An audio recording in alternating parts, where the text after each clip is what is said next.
This week on The Loud Quiet, empty nest marriage tune-up and a bucket list band. Hey guys, welcome back to another episode of The Loud Quiet. This weekend was a weekend for us. And Which sounds a lot more selfish than it is. I know, and I guess the empty nest is kind of selfish anyways, but this really was a weekend that was dedicated to us, our relationship, the entire weekend. I like that you're saying that because there's so many times that it is, hey, let's go do something with the kids or do something with, but this really was focusing on growing us and also us enjoying. Yeah, and it wasn't like we took a trip or we did something like that. We went to a marriage conference. Yes, which some people out there are probably like, oh, not what I was expecting. Oh, I was expecting, a pedicure day, a spa day. Or a fun trip. Yeah.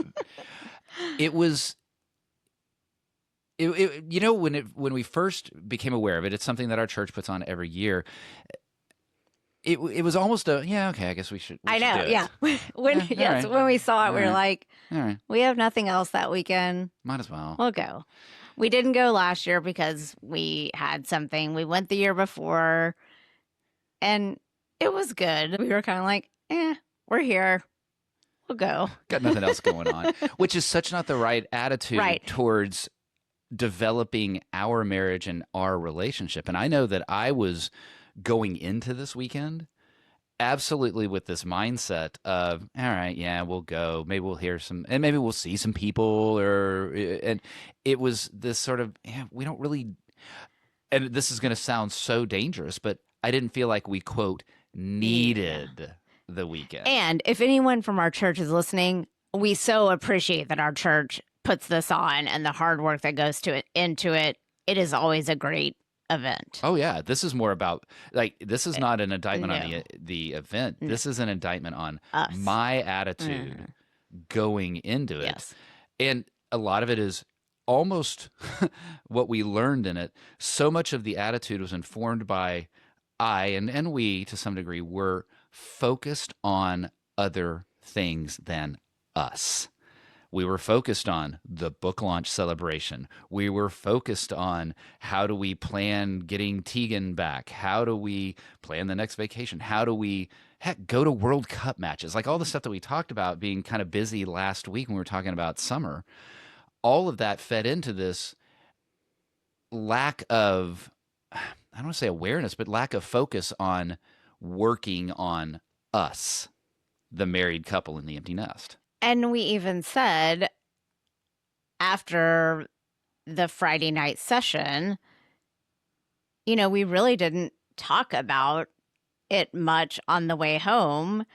And you and I were both kind of like, well, we feel like our marriage is really in a good place, and not to sound like, oh yes, we're doing great. We didn't need the stuff that they talked about, which I think though that's what was in subconscious. I know. Our heads, which is we got this. Yeah, which is dangerous because there have been times that we have gone to these marriage retreats, and thank goodness we did, because we definitely needed it at the time. Because we've talked about how there was one specific trip that I think it's overstating it to say it saved our marriage, but we don't know because there's no alternate reality.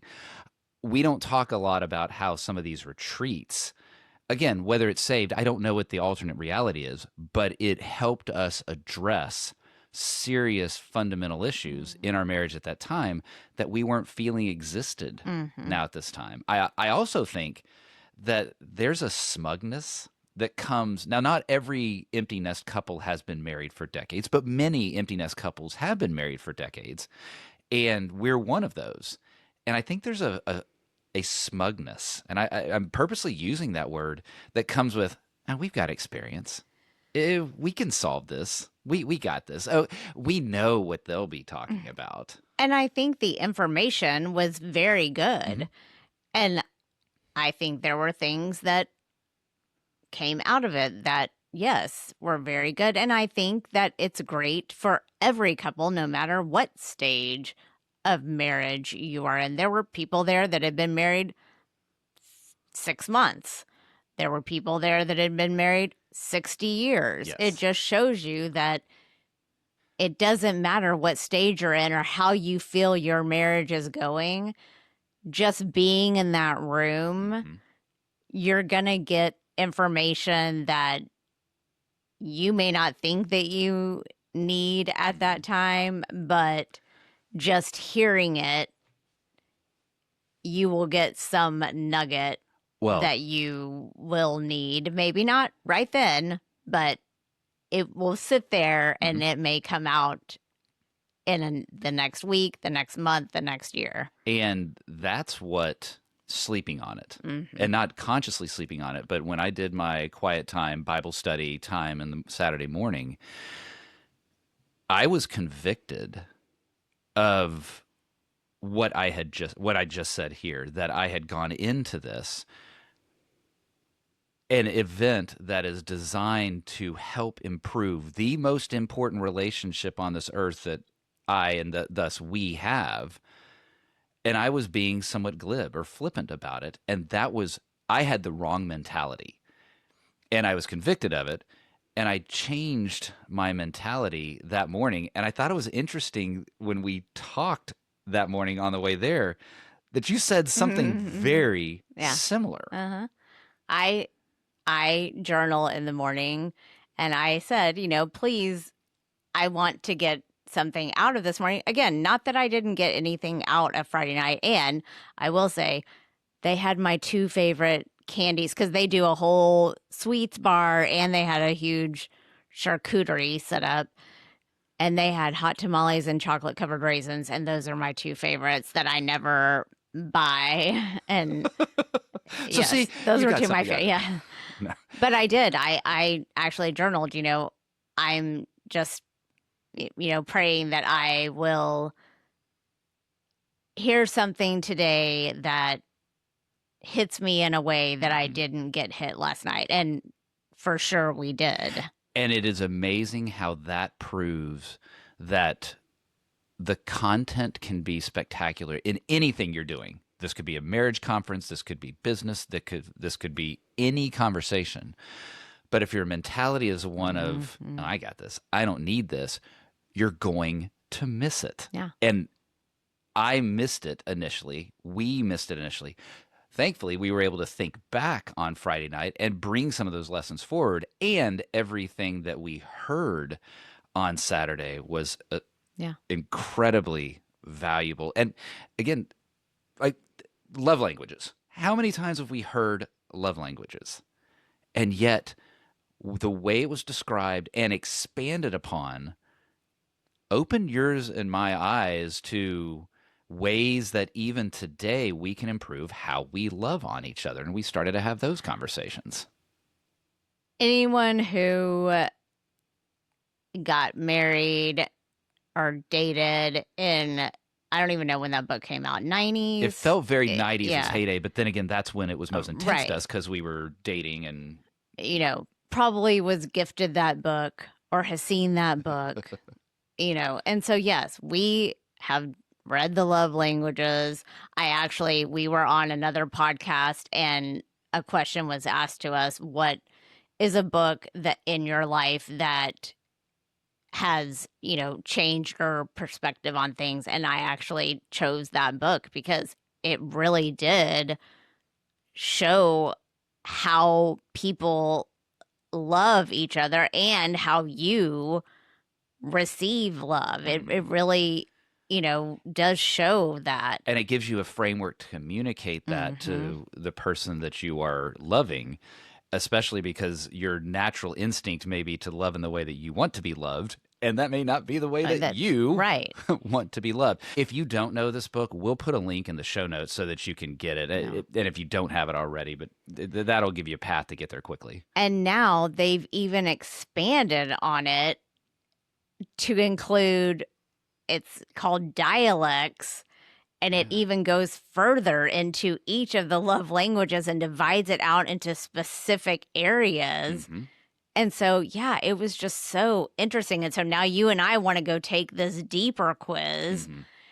And if you don't know, your love languages change because when we were first dating and married, mine was gifts. Mm-hmm. I loved getting gifts. Mm-hmm. Now, I don't love getting gifts. I love giving gifts. I love giving gifts, but I don't love getting gifts. I just buy it for myself now. So your self-love language is yes. gifts. Well, I love giving gifts to myself. Nice. And the transparency comes out today. But I love giving gifts. But it changes. Right. And I'm glad they brought that up yesterday because she said, you do need to take it every few years because they can change at whatever stage of life you're in. And it changes, and this refinement that we were being made aware of. And I think that actually, you know what, I'm almost committing to this live here that we'll take the test and then bring our results back to, and we'll do an episode and share what that is for us and what we've learned from it. One of the examples that they had up there was words of affirmation, which we've heard, and I know that's one of mine. But the dialects were slightly different, and I saw it. It was like, yes, because, and I may get it slightly wrong, but there was affirming words, compliments, and encouragement. And when I looked at that, I was like, exactly. I don't need somebody to say, you got this, attaboy. But that's what they had to define what encouragement meant, because to me, encouragement is not necessarily just those kind of words. And exactly. So, and they could, they being the book, could put any sort of Mm-hmm. label on it. But once you see it crystallized and divided out, if you would have had started to say, Rick, you got this, you're going to achieve this, or those kind of things, that does nothing for me. Mm. But you would be thinking, words of affirmation, I'm doing it. And so this dialect aspect of it was really eye-opening. Yeah, it was very interesting. And what I need to do is look and see if the book now goes into all of that new We've done our stuff. research before this episode. Yeah, well, no, because we're going to experience because we just came off of this. But it was fascinating. And to the point that, I want Tanner and Addison to do this deeper quiz just to see, because I think it would be interesting for them to see what their love languages are. And, it would give them a head start learning these other aspects of it. And, you and I were sitting there, and it's true. You can see what your kids' love languages are throughout the years. You and I were like, oh, yeah, that's Tegan. Yeah, that's Tegan. But that talk right there was just, if that would have been the only thing we went to Saturday morning, I would have been like, great. That would have. Right. We could have checked out and that would have not been checked out in the awesome. sense of dismissing it, but just we're done. We'll move on. We did have the opportunity to hear 2 other breakout sessions. One was, and I'm not going to get the labels right, but parenting adult children and spiritual intimacy. Yeah. And the parenting adult children, it was so good to have reinforced a lot of the things that you and I have been talking about here, and to get additional language, additional ideas, additional specific words to use with our kids, not in some sort of magic, Harry Potter-esque sort of way, but it gave me language for certain things that I want to do well as the parent of an adult kid, that now I've got better words. Even the thing that we were talking about of having a very declarative statement to your kids of, hey, we release you from any holiday expectations. It might be felt, it might be kind of understood, it might be something that's sort of navigated, but if we feel that, and we do, being able to just say to them, hey, whatever y'all do for your holidays, great. You are always welcome here, but you are released from any expectations. That was something specific that I took out of that session. And I liked, this was led by a couple that we have known since our kids were all itty bitty, because we were in our very first life group with them. We highly respect them. And it was very nice to hear some of the things that they were saying are things that we also believe to be in. So to have that reinforcement that okay, we are parenting similarly Right. to the way that they are another couple that we respect and appreciate the way that they are, raising their adult children. And they So, have 4 adult children, so yes, they got if you yeah, want some and expertise, yeah, they're the and ones. are already on the grandchildren path, and so yeah, that was just nice to have that affirmation, and yes, and to get some more tips along the way. So And that last one that closed out with one of the pastors, Paul Baisden, spiritual intimacy. It's not what we thought it was going in that was going to be about, pray together as a couple. This was your life as in marriage and life in general. You have the highs that you remember, you have the lows that you remember, and those are likely only 5%, 5 to 10% of life. Most of life is lived in what he called the plateau, the the not, I don't want to say uninteresting, but sort of just the mundane. There it is. The mundane middle is what most of life is lived, and giving us sort of guidance on what is having spiritual intimacy in each of those, and how do those phases actually deepen yeah, your spiritual intimacy. it was almost about keeping yourself bonded together is what really, and how to do that. And because a lot of people, and let's take the lows. Many couples, us included, when we have had our lows, we've talked about anguishing over making a purchase over a plastic slide for our son while we were in the midst of a significant job change. Those are lows that bonded us. And then the highs, the celebratory highs, you see a real clear line of sight to how those connect couples. It's that mundane middle that there was a term he talked about, but it's that incremental divergence as a couple. Yeah. If you're just 1 degree separated as you're walking in life, well, 5 years, 10 years, suddenly you're massively separated. It's the two parallel lines. If you're in sync with each other in that normal phase of life. Yeah. That was a good talk, and we took away several things that we can be doing better in that area. And again, we got in the car and we're about to talk about something else that we did that evening. That's the big celebration? Yes, but on the way home, we didn't talk anything about what we just did because we were looking up something else restaurants to go along with the evening. So when we got home and sat down to lunch, I was like, you had turned on the golf tournament. I said, well, wait a second. We just did this whole marriage retreat or conference. Shouldn't we talk about it? So, hey, and I know the way you phrase that. Yeah, I did turn that on. I had the paper out.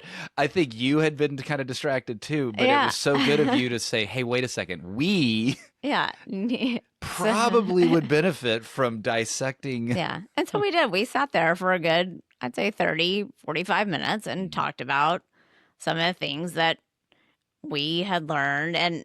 And I think that's when we kind of talked about what you and I had both discovered that we had thought about that morning. And so, yeah, I think it was good that we stopped down and took that time to hash out not hash out. We didn't enter this. We're not in the middle of a crisis. We're not in the middle of a challenge.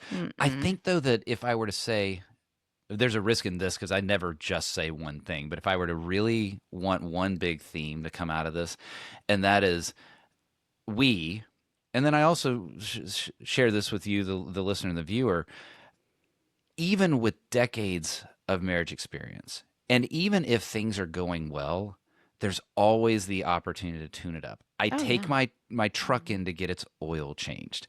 It doesn't need it. Oh, well, it needs it in the sense, but there's not like something. It needs a lot of things.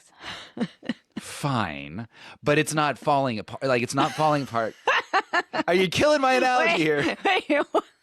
You picked the wrong thing All right. to use as the So we're going to analogy. reset.